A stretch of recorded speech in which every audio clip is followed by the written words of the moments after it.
Bueno, saludos y doy la bienvenida al doctor Sergio Peña, asambleísta independiente. Gracias, doctor, por estar en este medio de comunicación y vamos a hablar sobre lo que se está haciendo en la Asamblea Nacional y también algunos temas relacionados a lo que ha sucedido en la ciudad de Cuenca. Doctor, su saludo inicial, por favor, a nuestra audiencia. Bueno, muchas gracias, mi querido amigo, por la invitación. Un abrazo gigante para todos nuestros queridos ecuatorianos, a la gente de Cuenca, conociendo su hermosa ciudad.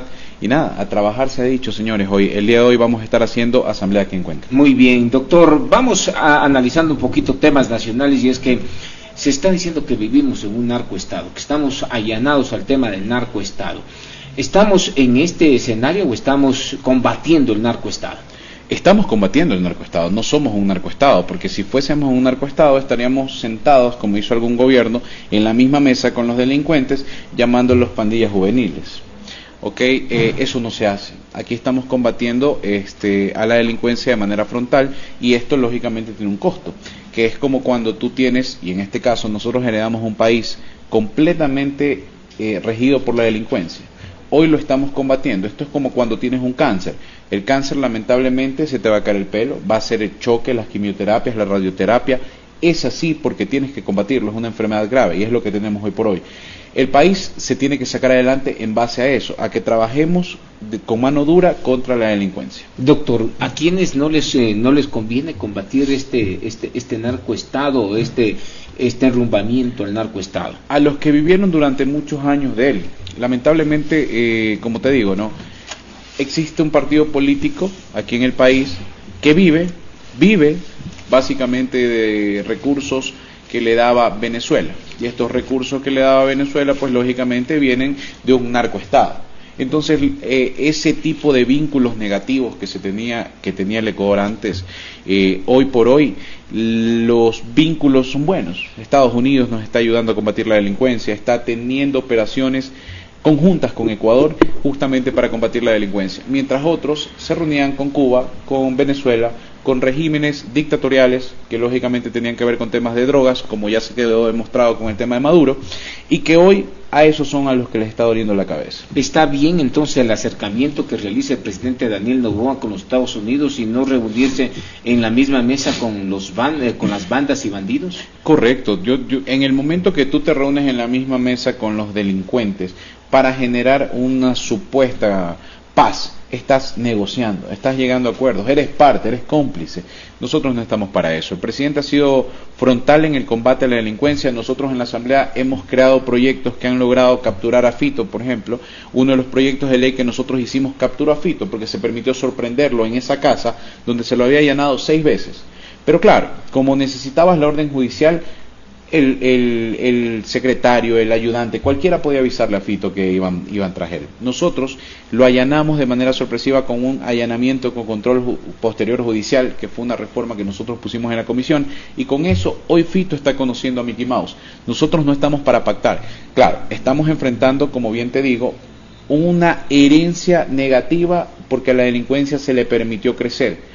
Hoy tenemos que combatirla, no es fácil, pero ese es el compromiso que no solo el gobierno nacional, sino nosotros como asamblea estamos trabajando. Muy bien, entonces, la manera en cómo está reaccionando el presidente Daniel Noboa es una manera en donde se trata de generar una fortaleza en la institucionalidad del país. Totalmente. A ver, tener de aliados, sentarnos en la misma mesa con Estados Unidos, algo que no había pasado, Ecuador siempre había sido un país más, hoy nos sentamos en la misma mesa. Hoy Ecuador es titular con Estados Unidos, al mismo nivel de Argentina y El Salvador, de presidentes como Bukele y Milei. Eso es lo que está haciendo el presidente Daniel Noboa, y eso es necesario. Hoy tenemos operaciones conjuntas con Estados Unidos, el FBI va a abrir una oficina aquí, ya está trabajando. Eso es importante para luchar contra la delincuencia. ¿Sabes qué? Y yo escuchaba el otro día un izquierdoso que decía: están atentando contra la soberanía. Atentar contra la soberanía es no poder salir de tu casa porque le tienes miedo a la delincuencia. Eso, no tener libertad porque los delincuentes te vacunan, eso es atentar a la soberanía. Y eso es lo que quiere la izquierda para el Ecuador, lamentablemente.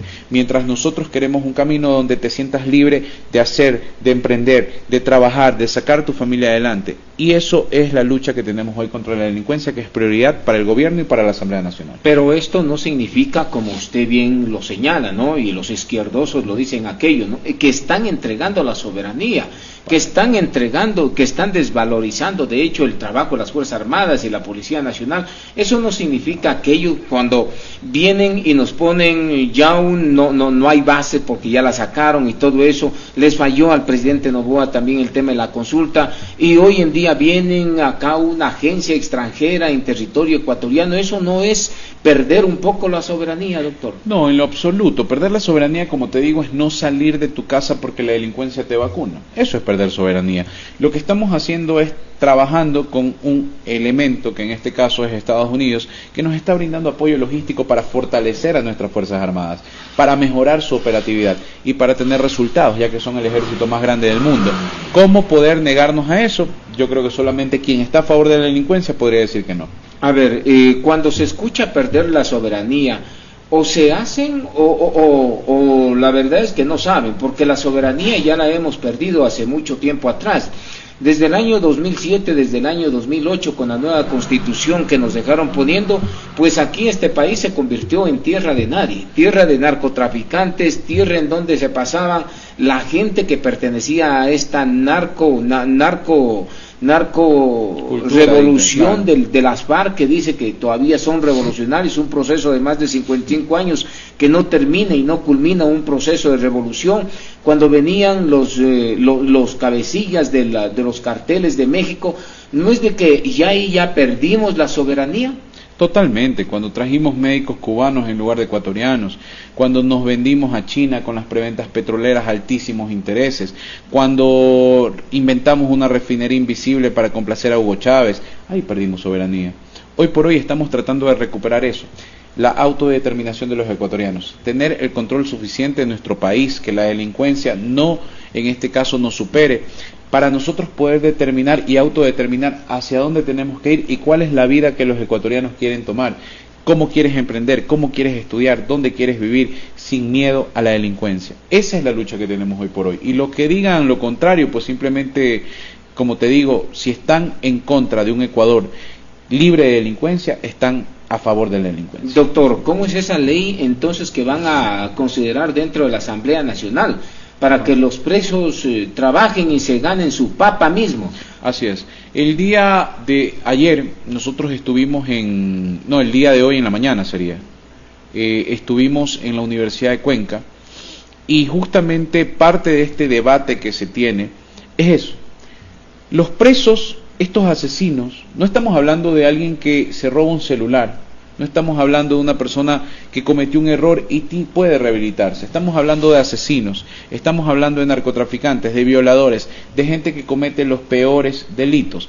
¿Por qué tienen que, en este caso, con tu plata, con la plata de nosotros que nos levantamos todos los días a trabajar, comer 3 veces al día sin hacer absolutamente nada, mientras el ecuatoriano se levanta todos los días a trabajar para llevarse una papa a la boca? Es completamente injusto. Pero son seres humanos, ojo, ahí hay que garantizarles el seres derecho, humanos, y lo básico es la seres humanos, pues que trabajen para esa comida. Seres humanos son, en este caso somos todos, pero no somos iguales, y me disculpan ahí. Una persona que trabaja todos los días, que hace bien a la sociedad, no es igual a un tipo que corta cabezas, no es igual a un violador, no es igual a un tipo que decidió quitarle la vida a alguien. Los derechos de la gente de bien tienen que estar por encima de los derechos de los delincuentes que violan, que matan, porque cuando deciden quitar una vida, ellos están poniéndose justamente esa carga encima. No puede ser que los derechos humanos y todos los delincuentes tengan más derechos que nosotros. Y no los van a poner en el plano de una esclavización dentro de los temas carcelarios, porque eso es ya lo que yo escuché decir, a los derechos humanos, los van a esclavizar ahí, los van a maltratar y todo eso. Pues señores de los derechos humanos, sencillos, llévense nuestros presos, se los regalamos, llévenselos todos así, cójanse, se los regalamos. Es más, les pagamos un billete para que se los lleven si quieren. Llévenselos si tanto quieren a los presos. Aquí en Ecuador, de aquí en adelante, los presos no van a tener los mismos derechos que tienen los ciudadanos de bien. No es justo, no vamos a permitir eso, y al menos desde mi punto de vista, los delincuentes tienen 2 derechos: estar 3 metros bajo la tierra o estar refundidos en la cárcel por lo que han hecho. Repito, no una persona que ha cometido un error, estamos hablando de asesinos, violadores, De eso estamos hablando, de la persona que cuando tú de los derechos humanos vayas por la calle y te mete un tiro en la cabeza, no te va a preguntar, ¿tú eres defensor de los derechos humanos? Pobrecito, porque es gente que no tiene piedad. De esa gente estamos hablando. Doctor, ¿y qué trabajo se les va a poder hacer a los pobres presitos para los derechos humanos? No, para ellos seguramente querrán que estén en corte y confección, bordando, tomándose té todas las tardes. Que se hagan los influencers también. Exacto, que hagan influencers. No, señores, ellos van a tener trabajos de producción para su propia comida, para que ellos mismos ¿Qué produzcan. significa, por ejemplo, eso? ¿Los van a botar a los campos ahí? ¿Los van a tener dentro, arando la tierra? Claro. Las cárceles van a ser más grandes. ¿Cómo es la Exacto. dinámica que se plantea de la Asamblea Nacional? Porque esos detalles son importantes. Claro, importantísimo entender que dentro de los centros carcelarios se van a desarrollar en terrenos aledaños justamente para producción, para que ellos puedan producir su comida. Y en base a eso dejen de ser un gasto para el Estado. Pero ya lo y el que no hacían produce eso, no doctor. come. Claro por que ejemplo, sí. hasta chanchos tenían en las cárceles cuando la policía allanó y todo eso. Entonces, eso no es algo nuevo, por ejemplo. Eso lo hacían por diversión. Acá estarán en un régimen militar en el cual tendrán que cumplir órdenes y así también mantenerse distraídos, por así decirlo, para que no estén en estos temas de que las cárceles sigan siendo universidades del crimen.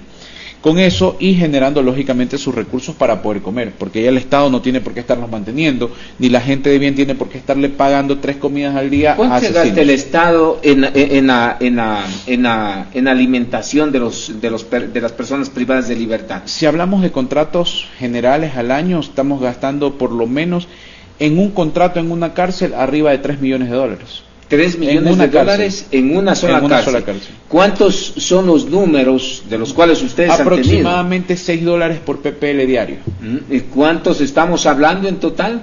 Estamos hablando de más de 40.000 PPLs. Wow, ¿y esa plata entonces ya no la van a tener para los presos? Esa plata se tiene que destinar para otras cosas importantes. Los presos tienen que generar sus recursos. No puede ser, como te digo, que en este caso estén comiendo, se esté gastando tanto dinero en darles de comer a gente que viene cortando cabezas. Eso no está bien. Repito, no es lo mismo un delincuente que cometió el error de robar un celular y tiene que pagar su pena. Tiene rehabilitación. A un tipo que corta cabezas y se pone a jugar fútbol con esas cabezas ahí mismo en la cárcel. Eso no es lo mismo. Muy bien, hay pabellones y todo eso. A cada pabellón le van a dar una parcela de tierra para que críe, ¿qué nomás? Para que produzca la tierra, para que tenga vaca, chanchos, cabras, borregos y todo eso. Van a hacer, o sea, este tipo de cosas no es que los van a tener ellos, van a tener que simplemente ser mano de obra para la producción necesaria de sus alimentos. Y todo va a estar regido por el Estado. Pero sí, básicamente lo que se busca es que existan áreas específicas donde ellos tengan que cumplir un trabajo puntual para generar su alimento. Tan sencillo como eso. Pero eso les va a quedar corto, doctor. O sea, imagínense cuántos presos hay, hacinamiento de hecho en los centros carcelarios. Aquí nomás tenemos la cárcel regional, ¿no? Y es un tema bastante complicado porque aquí hay un economato que tampoco el economato abastece y todo eso, ¿no? Totalmente, y por ahí es donde tenemos que empezar. Nosotros hoy por hoy con este proyecto de ley tenemos la diferenciación y la ubicación de presos, primera cosa. Al ubicarlos ya no existirá ese hacinamiento como tal porque se va el sistema como tal se va a esgrimir en diferentes, por ejemplo, alto nivel, bajo nivel, los niveles de riesgo, los famosos niveles de riesgo, para ser más técnico hablando. Esos niveles de riesgo van a dividir a los presos y dependiendo de la peligrosidad del preso, habrán dentro de esas cárceles regímenes especiales específicos para esos presos. Entonces con eso buscamos reducir hacinamiento, también tener un mayor control sobre estos presos y lógicamente que el que tenga que generar, dependiendo de su peligrosidad, lo haga dentro de áreas protegidas y con un régimen especial, como digo yo, esos regímenes militares fuertes, para que lógicamente pues no se quiera pasar de la raya. Muy bien, ahora, ¿el político en qué cárcel debe de estar? Porque el político, estos delincuentes políticos es el más peligroso de todos los delincuentes, de todas las bandas unidas. Producto de los malos políticos es lo que hoy en día tenemos en la sociedad ecuatoriana, ¿no? Entonces, ¿estos en qué régimen, en qué lado van a estar? ¿Van a seguir en la cárcel 4, en los aniñados, los consentidos? ¿O en dónde van a estar? ¿Van a estar en el Encuentro, en la Roca? ¿En dónde van a estar esos políticos? Hoy por hoy se demuestra que la cárcel del Encuentro ha sido un éxito. ¿Por qué? Porque básicamente no importa si eres político o no eres político, eres un PPL. y así se los ha tratado. Por eso hoy políticos están en la cárcel más segura del país. Una cárcel con cero motines, una cárcel donde no tienen cómo tener un celular, ni estas prebendas, ni estos beneficios que tienen otras cárceles, y se demuestra con esto que el sistema penitenciario puede ser eficiente, que el sistema penitenciario puede hacerse bien las cosas, que un gobierno puede manejar bien un sistema penitenciario. Claro, sin la herencia de todo lo corrompido que está el otro sistema, pero en esta cárcel nueva estamos demostrando que se puede. Y hacia allá queremos llevar todo el sistema penitenciario. Por lo cual no, en su momento pues los políticos, el que cometa un delito tendrá que ir a la cárcel pertinente según su grado de peligrosidad. Mire, por ejemplo, el caso de Aquiles Álvarez, ¿no? Que es un tema que han salido a reclamar mucho. ¿Por qué a los violadores y por qué a los que asaltaron los fondos del Estado están en la cárcel 4 y por qué al inocente de Aquiles Álvarez lo mandan a eso para raparse la cabeza y todo eso? Bueno, tan inocente no debe ser, tiene 3 prisiones preventivas. Entendamos algo, una prisión preventiva no es algo que te dan así por así, ¿ok? Así que aquí en este caso tiene 3 prisiones preventivas. Vamos a ver qué pasa con la determinación de la justicia. Lo que sí te digo es que dentro de la investigación el perjuicio al Estado es de más de 160 millones de dólares en una red de corrupción de lavado de activos y tráfico de combustibles. Así que tan delincuente chiquito, pobrecito, no sería. Pero ¿por qué no mandarlo, digamos, a la cárcel 4? Bueno, yo creo que son decisiones, no de seguridad. Hay una diferencia. Decisiones del presidente, porque es otra cosa. Mire, claro, por ejemplo, al violador de Santiago Díaz Asque. Yo estoy de acuerdo, él debería estar en la cárcel del encuentro. Pero recordemos una cosa. Cuando tú te metes a temas de mafia, de tráfico de combustible, estás con gente de mafia que sin una cárcel, cualquiera, la 4, la 5, la que sea, en la cárcel 4 recuerdo que mataron también hace mucho tiempo a un preso, te pueden matar porque es mafia. Otra cosa es el tema de Díaz Asque. Díaz Asque cometió un delito execrable, de los peores. Yo fui el primero en denunciarlo, recordemos cómo fue. Yo tuiteé y a las 2 horas lo expulsaron porque lo rebelé a los correístas. No se olviden de eso. Yo tuiteé primero ese tema porque ustedes no lo habían denunciado, señores correístas. Pero bueno, después de eso a las 2 horas lo expulsaron y cometió un crimen execrable, pero es un tema que no se metió con mafia, es decir, la mafia no lo está buscando para matar. Lo de Aquiles es un tema de combustible, tráfico de combustible. Pero él se declara lavado de activos. Pero mire que él se declara inocente. Y está bien, así tiene Entonces, que ser hasta el final del proceso. En la mafia el que habla está muerto, pero él no está juzgando la de soplón, pues. Entonces es que ahí la mafia los respalda. Pero ahí es donde está lo peligroso, porque tú no sabes si la mafia mañana para asegurarse te quiere mandar a quebrar. Entonces creo que la cárcel 4 se ve como un tema de rigidez, pero también hay que verlo como un tema de seguridad. Es la única cárcel donde no ha habido ni medio motín, ni siquiera, o sea, es tan segura esta cárcel porque es nueva, lógicamente, y no hay redes de comunicación, que no se ha escuchado un solo evento, ni siquiera de corrupción ahí. Entonces también, al igual de ser un régimen duro, es un régimen seguro. Y en este caso hay que asegurar la vida de gente que puede haber cometido errores, pero en este caso, repito, el tráfico de combustible tiene que ver directamente con las mafias y con la producción de drogas. Entonces, no es que cualquier persona podría estar atrás tuyo y hay que proteger la vida del procesado. Muy bien. ¿Va a haber una cárcel especial para la clase política? No, para nada. Los políticos tienen que pagar sus penas. ¿Son tan peligrosos igual como para ubicarlos en la misma línea que los cabecillas de estas bandas delincuenciales del país? Muchos sí. Vimos hace poco la captura de un ex asambleísta que estaba traficando droga. Entonces, puede ser, pero ahí es donde viene el perfil de riesgo de cada PPL, indistintamente de lo político. Por eso digo que este es un trabajo técnico. Y ahí, dependiendo de la peligrosidad del tipo penal, de qué es lo que está involucrado o de qué ha sido sentenciado, tendrá que ser enviado según el nuevo régimen que estamos implantando el día de hoy con la aprobación de la Asamblea que vamos a tener. ¿Quién va a custodiar a los PPLs, que es otro tema bastante interesante? Yo fui miembro de la fuerza pública, ¿no? Y también he estado en las cárceles, y es un tema bastante complicado. ¿Por qué? Porque dentro de esto los mismos guías penitenciarios, mire por ejemplo, el Echeverría, ¿no? ¿De dónde salió? Fue un guía penitenciario el tipo, entonces desde ahí empezó a formarse, él mismo generaba acciones delictivas y todo eso.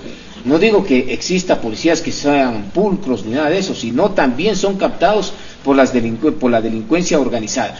¿Cómo va a ser el proceso de custodia con esta reforma o con esta ley que plantean ustedes? A ver, primera cosa, hay que optimizar el servicio de los guías penitenciarios. Hay que hacerlo, hay que optimizarlo. Hoy está abandonado. Eso es parte también de la tecnificación tecnológica que queremos hacer.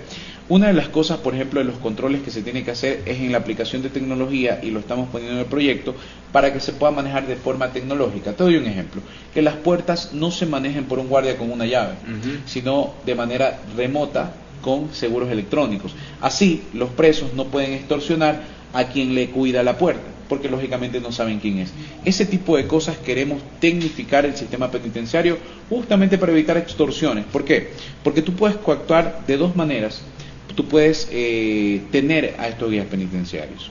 Una es con la extorsión, tu familia, que te manden a hacer cosas, y la otra es con temas, lógicamente, de corrupción.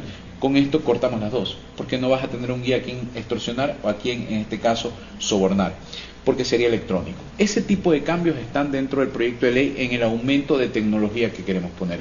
Y lógicamente se pueden definir a través de reglamentos que estamos conversando. Por ejemplo, esta es una idea que yo estoy diciendo que debería manejarse así, el tema de que se maneje de manera remota las puertas de las cárceles. Eso es muy bueno, porque existen en los pabellones, los mismos presos tienen la llave, ¿no? Y a veces no abren ni nada de eso hasta que escondan las armas y toda esa situación. Entonces, bueno, puede resultar algún mecanismo, pero el proceso de custodia va a recaer nuevamente en los guías penitenciarios, o están proponiendo, por ejemplo, en el caso de policías y militares en servicio pasivo que han salido jóvenes, puedan reincorporarse ahí. ¿Cómo va a funcionar eso? Porque hay una pensión de que se juega de por medio, y por esa pensión es de que no quieren volver nuevamente a estar en esa línea. O sea, más que la pensión, yo lo veo complicado por la realidad operativa que se tiene hoy en día.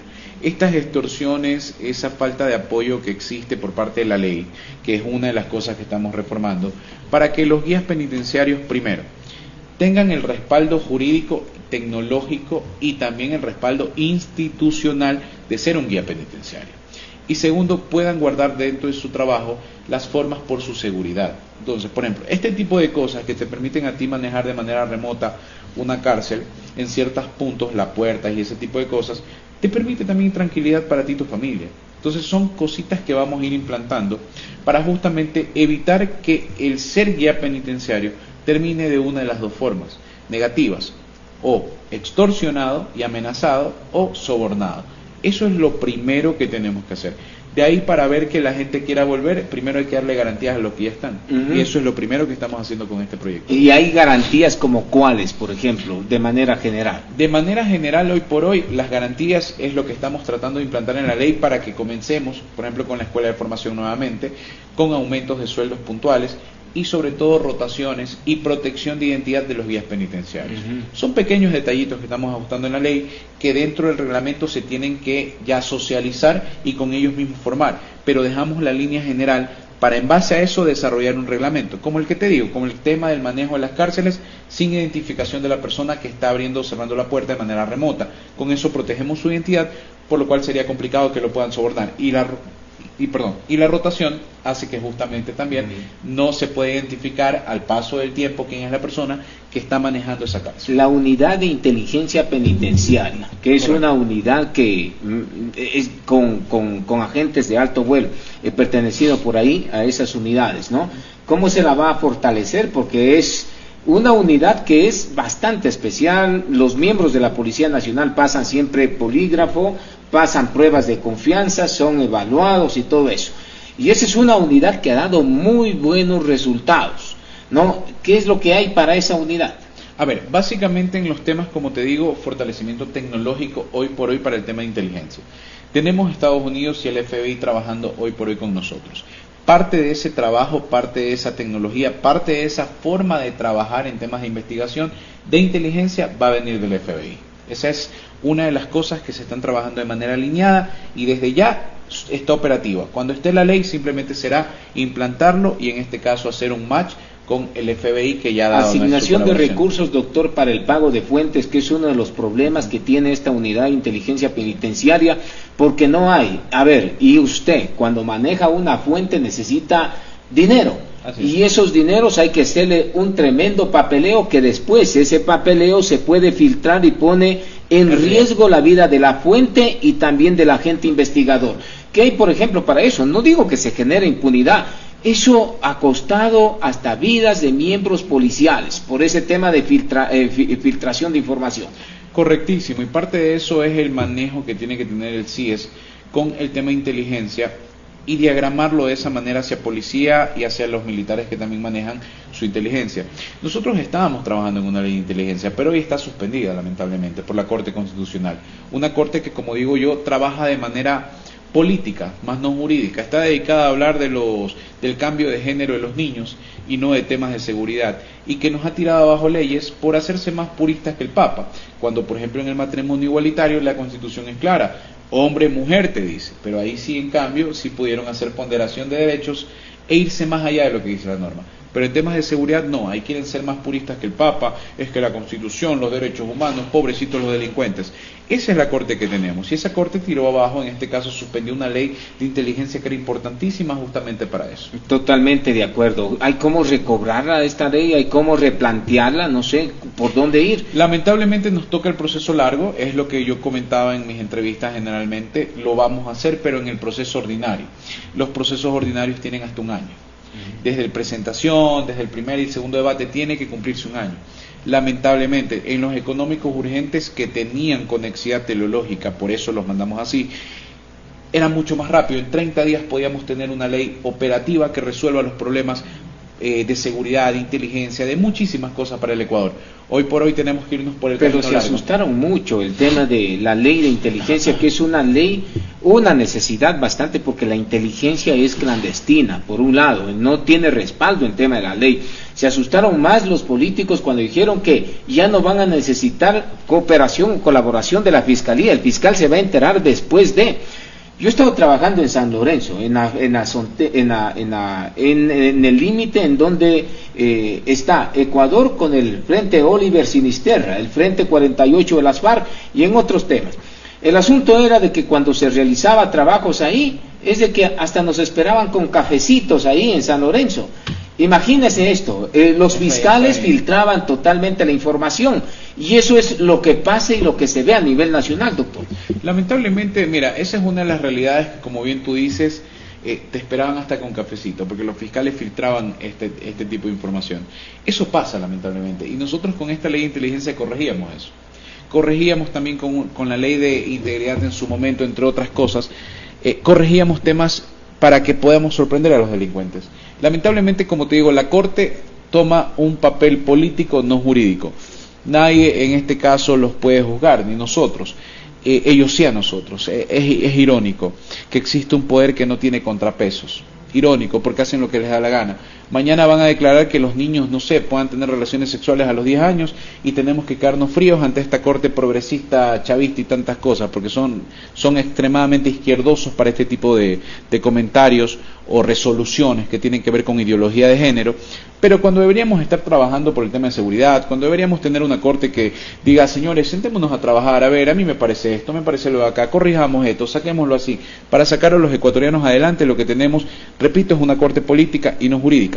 Es complicado, pero ahí es donde viene el compromiso que tenemos nosotros los asambleístas de estas leyes que no se han podido sacar por económico urgente, irnos por el camino más largo, pero que al final va a dar el mismo resultado. Lamentablemente nos toma más tiempo. Muy bien, doctor. En la recta final quiero preguntarle sobre un allanamiento que se dio justamente el día de ayer en la ciudad de Cuenca. El alcalde Zamora Matute nuevamente en el ojo.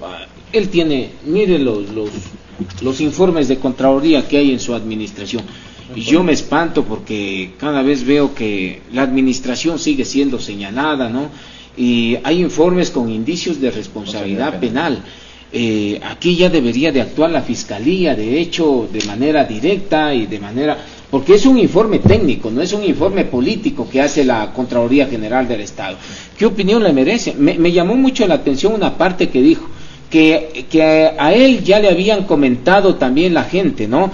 Y aquí tengo justamente una parte del video en donde escuchemos qué es lo que dice. La gente que desde hace algunos días atrás ya me alertaba de que esto podría suceder y que obviamente pues son circunstancias de lo que estamos viviendo en el país y más bien todos me decían que estemos preparados para esto. Ya le alertaba, a mí me da indicio que hay campaneros. Bueno, de este alcalde, la verdad no tengo las mejores referencias, así que hasta eso lo pongo en duda. En todo caso, tendremos que estar atentos a que no existan campaneros, que se haga justicia. Yo lo que te puedo decir es que comprar un carro de $176,800, que eso hizo, un carro blindado, se cree Estrella de Rock, creo el pana, no sé, no debe tocar ni la Macarena en guitarra. No, toca piano.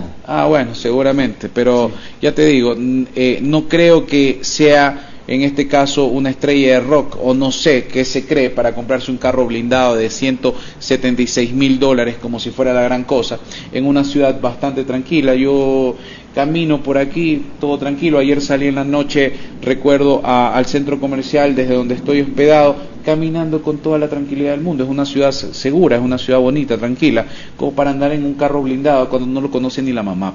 Entonces tampoco es que tenga amenazas o algo por el estilo, pero se gastó esos $176,000, ya la Contraloría determinó responsabilidad penal, tendrá que hacerse cargo de sus cosas, de ahí que no venga a decir que es persecución, es consecuencia de sus actos, así mismo como otros contratos y muchas cosas más que comenzarán a salir. $5 millones, dice el asambleísta Adrián Castro, que hay solamente en fiestas, en farra. Correcto, tal cual, eso lo vimos y por eso nosotros tuvimos que aprobar el proyecto de ley que tiene que ver con el tema de los GATS, para que cumplan la regla fiscal 70-30, porque están acostumbrados a la farra, a comprarse carros blindados, a gastar la plata de la gente y no en obra pública.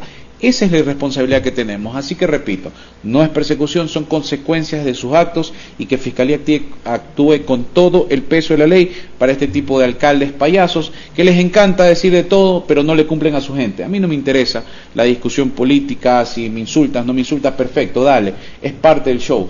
Pero eso sí, cúmplele a tu gente. Eso es lo que deben hacer los alcaldes. Muy bien, doctor. El tema de las reformas al COTAT es un tema bastante interesante y la misma municipalidad se acaba amenazando a la gente y sembrando una especie de odio hacia el gobierno y hacia los asambleístas.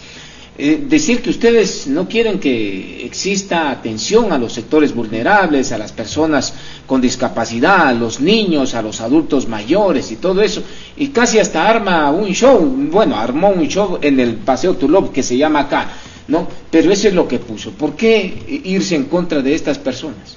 A ver, básicamente venderle miedo y venderles cuco a la gente es la forma de hacer política a esta gente que no tiene la razón.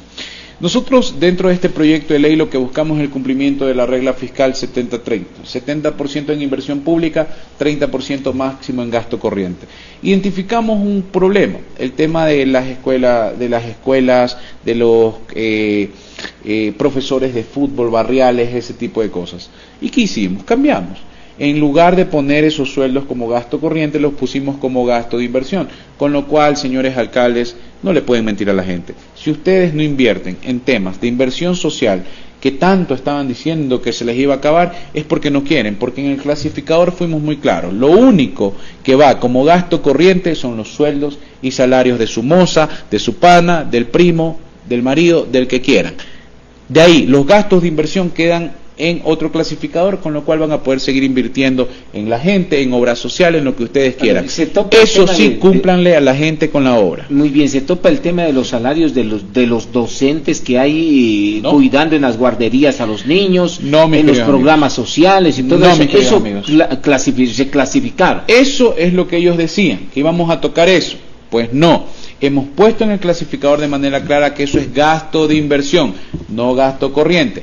Con lo cual, no se tocan los sueldos de la gente que está en este caso en las escuelitas, en la guardería, no.